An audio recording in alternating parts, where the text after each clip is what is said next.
All right, so we're back with another Ask Me Anything. This one's a little bit different. We're just going to talk about a subject in general, and I think why this is timely is because we just actually finished up a 5-week series on gratitude here at church, and we're also in this season of gratitude. So we wanted to talk about that series a little bit, expound maybe a little bit more on gratitude and the different elements we covered in our sermons and stuff, and hopefully a little bit helpful. So, Amy, you started off this series, and we were talking about the enemies of gratitude, the things that separate us or prevent us from living into the gratitude we're called to.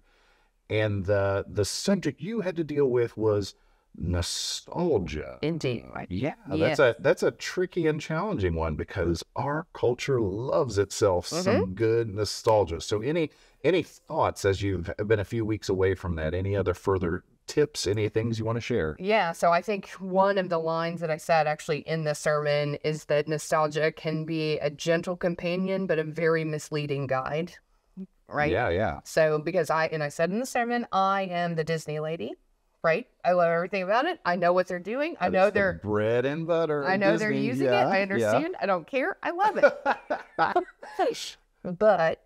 But if we continue to look at the past as the good old days and think about that and romanticize that through these rose-colored glasses, then we tend to not look around.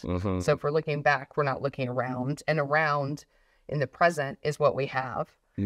So to not do that is to miss out on the blessings that are in your life right now in this moment. Yeah, so I think this will be a theme as we go through these different enemies and how you sort of counter them to live in gratitude is each one of them sort of requires an element of discipline. Yes.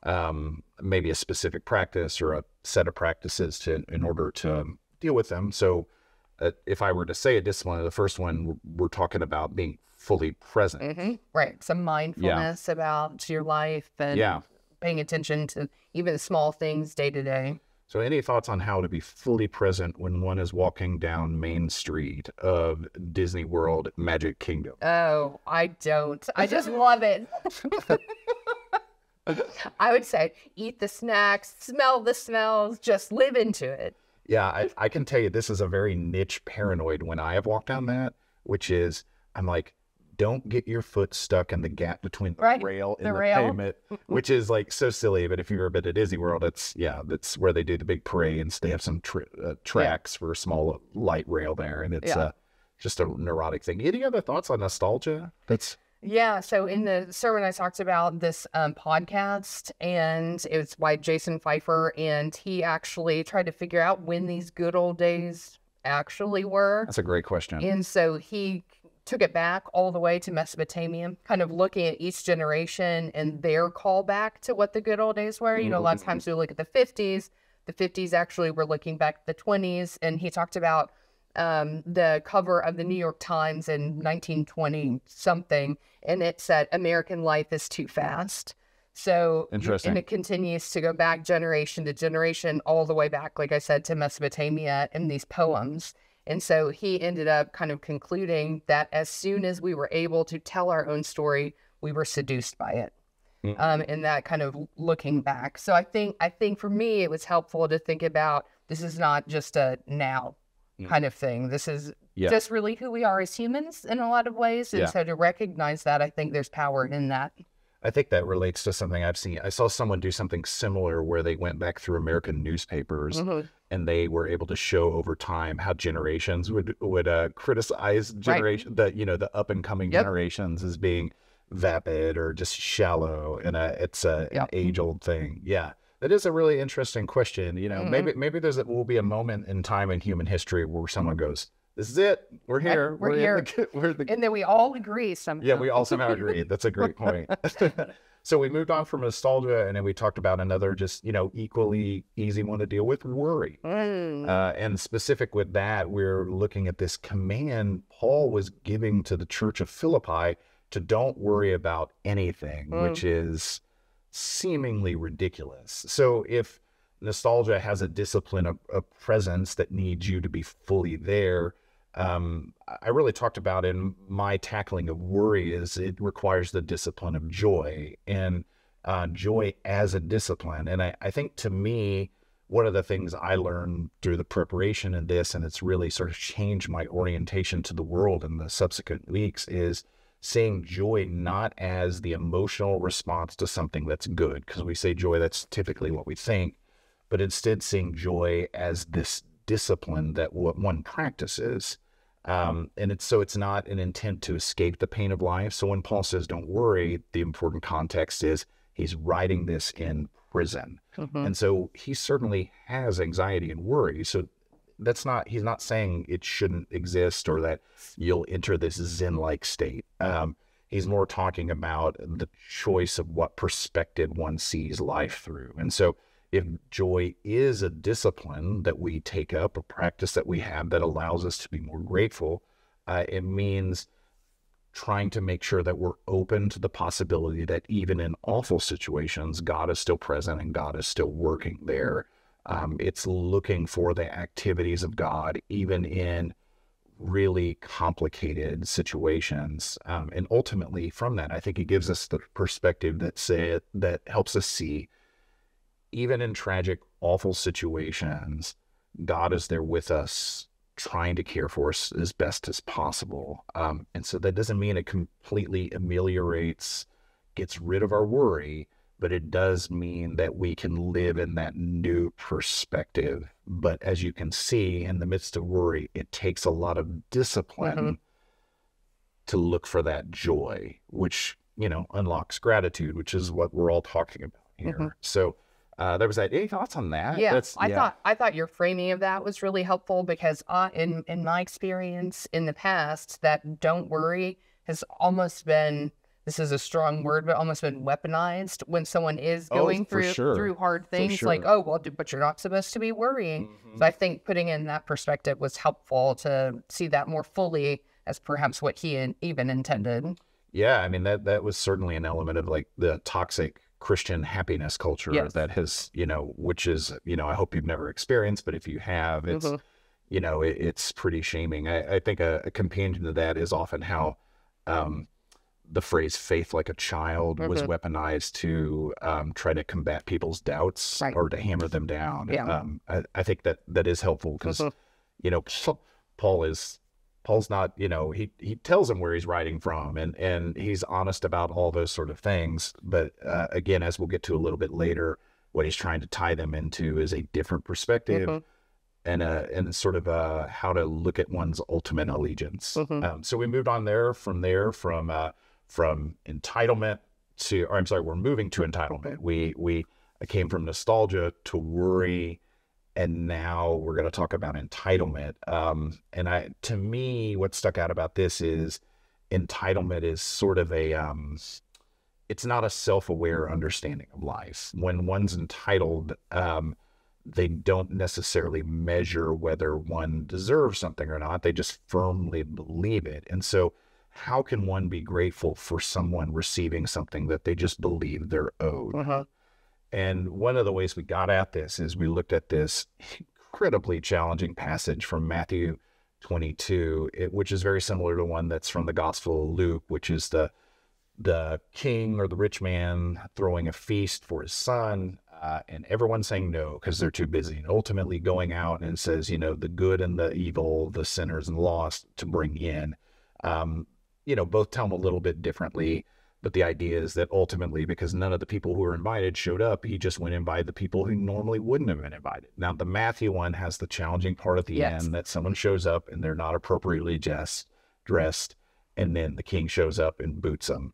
And that's not really a comfortable part of the text, but we tried to talk about that a little bit, to not get so focused on that, trying to explain the mechanics of something, but more explaining the nature of the relationship between faithfulness and clothing oneself in Jesus. Meaning, if you or someone have faith in Jesus, you try to follow him, it just naturally comes with that. You are going to clothe yourself in the behaviors of Jesus. So I don't want to get too in on that one. But to me, when I think about entitlement, for me, I thought of it as the way it creeps up over time, because it's never a conscientious decision to become entitled, right? It creeps up over time. And it comes out in things like perceptions of what we need, the things that we earn, the things that we deserved. And so to me, the discipline that helps work against entitlement is a discipline of humility. And if we have that humble perspective, it does keep us open for gratitude. It stops shutting it off, because I can be thankful for things when I come to it from a humble state. And to me, I think the power of that parable Jesus is telling there, it helps us reframe things that we should be defined by our inclusivity, not our exclusivity, which is a very different ethic than this world. And so, that's a tough nut to crack. That was a hard one. Because entitlement is a very inherently self-righteous thing. It's, I've achieved this, I've deserved this, yada, yada. And it just sort of stamps off other attitudes, because it's like, either it becomes a binary choice. Either I get it or I don't. And humility, again, is a notoriously difficult thing to achieve. And maybe you can't. Maybe it's a dance with humility. And so having that discipline to try to remain humble and see that I don't inherently deserve this admission into God's kingdom or this invitation. And so it should create in me a sense of gratitude that I'm even allowed to be here. That's very challenging. I think talking about that story, what you just said is maybe the most important part, to bring that from, talking about the party itself and the things that we have, to bringing it into that larger context of the kingdom, and it being a free and open welcome. And what a blessing in the season of gratitude for us all to be included in that. Yeah, and I perhaps probably even our discussion, this is a fertile ground, but the whole idea of fellowship around the table is a central theme in our faith. And the fact that, particularly within ancient Near East, but to some extent now, eating together at a table is the great societal leveler. Yep. It brings up and it brings down, and it puts us all on this same plane, which is a fundamentally humbling thing if one finds themselves entitled, because you are brought down. So we move on from that and we talk a little bit about greed, about how greed can be an enemy of our gratitude. And this is an interesting one, because where we dealt with this is that famous encounter where Jesus has with some Pharisees and some Herodians, where they ask Jesus whether it is right to pay taxes to Caesar or not. And he asked them to flip him a coin, which is funny because they thought they shouldn't even have that coin, and yet they have that coin. And he says to them the maybe well-known phrase, you probably heard it, give to Caesar that is Caesar, and to God what is God's. And to me, one of those fascinating parts about this is this belief in the ancient world that if someone's image is on something, that means they own it. It's almost like when you're a kid and you put on a sticker, property of Shane, right. And I did this to tell my sister not to take something of mine, or, I don't know, to bring it into a church where we put on our hymnals, we stamp, property of Hillsborough Presbyterian Church. Don't walk out of here with that hymnal. But in the ancient world, to put one's image on something would to be say it's yours. And so it was the belief in the Roman Empire that because these coins had Caesar's face on them, and because they came from his Met, even though you had the coin, it was still ultimately his. And so Jesus is doing this just really funny wordplay that some later church fathers sort of develop. And it's this idea that which bears its image, that tells you who owns it. And so what bears God's image? Us. We are owned by God. The totality of us is God's. And so that sort of interplay he has there to say, give to Caesar, it's almost saying, earthly wealth is really meaningless in light of God's ultimate ownership of everything. And to me, I think where this really hits home, and this is one of those reminders I struggle with a lot, is I think Jesus is really challenging the way we create a duality in our relationship with faith, meaning, okay, faith is this part of me where, like, when I get really anxious, I go to my faith, or faith really only matters what's in one's heart. And so faith isn't necessarily a role in my work. And maybe, it's something for the home or something for weekends. And then, there's a secular part of myself, how I engage the world in entertainment and all those things. Whereas I think what Jesus is doing here is challenging that assumption where ultimately all things are gone.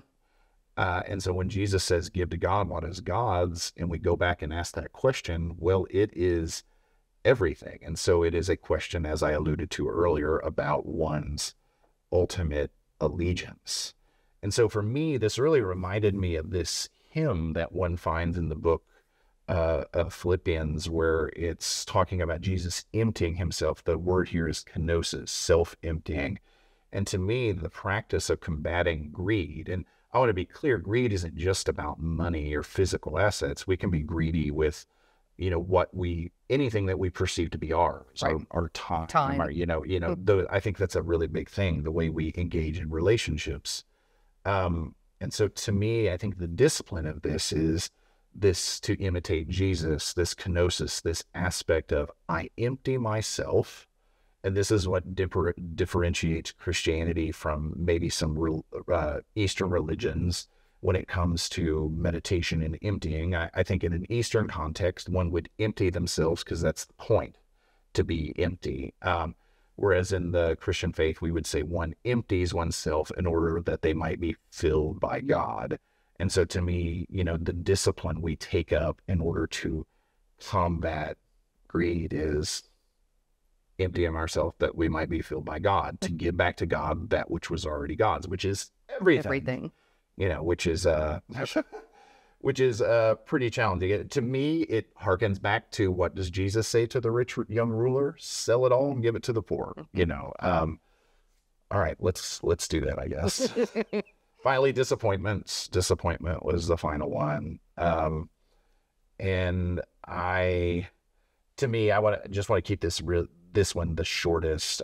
Disappointment itself, maybe the discipline for that is a discipline of how one handles disappointment. And so to me, the big things that stick out to me are, don't get in the business of telling other people why they're suffering or why they are experiencing disappointment. That's not our business to do. We can find meaning in our own. That's sort of the miracle of faith and life with God, is that we can find meaning and purpose in the midst of disappointment, but we don't need to get in the business of telling other people why or telling them how to handle it, such as we got about earlier, the toxic nature of Christianity, of telling other people what to feel in moments. Don't worry, don't fear, don't doubt, don't be disappointed. You should be joyous. We don't play that game. This should not be a coercive faith in that regard. And then the final part of that is, and we took this from sort of the end of Moses's life, who went on this enormous journey of leading God's people in all these crazy ways, yet ultimately did not get to receive the gift of going into the promised land. Yeah. And yet in his final moments, we find him praising God. And I think, to me, what struck me about that story is Moses realizes, even at the end of his life, that this story is not all about him. He's just a part of a story. So to me, the discipline that one takes up to combat disappointment is a discipline of perspective, and to try to take that godly perspective, similar to what I was saying about worry. Worry is taking the perspective to see God still at work. The discipline here is to see one's role in the larger story. The story is not about us. It's ultimately a story that God is writing, and we are blessed to be a part of it. That God would think so much of us that we would be participants, actors in the story, even though the story is not ultimately about us. And I think from that, maybe we can have gratitude in that, even in the midst of disappointment. Again, just like worry, it doesn't make it all go away, but it helps us find meaning in it. Any thoughts on that? Yeah, so included in that story is Joshua, who ends up taking over for Moses. And there is, it's a retrospective of this blessing of Moses to Joshua. Yeah, because Moses lays hands on Joshua. Lays hands on him. So it's this continuation of their journey of the faith. And this ended up coming up on the day that we kind of marked All Saints Day. And I just thought that was a beautiful way to do that passing on of faith. Yeah, that's a great point. Our faith is not one we've invented. It's something we've inherited. And therefore, the role we play for future generations is to be faithful in this moment, to hand it forward. Yes. So even if there's a disappointment and we feel like we should be able to do more, it's not just about us individually. Yeah, that is a humbling, gratefully place Right. to realize that God is asking you to hand this faith forward. Exactly. And that maybe, I mean, that's a great way to end this thing, because I feel grateful personally in this moment to think of it from that perspective. So I hope this conversation continues for you. If you have other questions, please reach out to Shane or Amy. I pointed at you and I said, Shane, Amy. I'm Shane at hborough.org. Amy's the same, Amy at hborough.org. If you have questions, feel free to submit them. But hopefully this is a helpful discussion about gratitude. I know it's been a helpful few weeks for us. Take care. See you guys.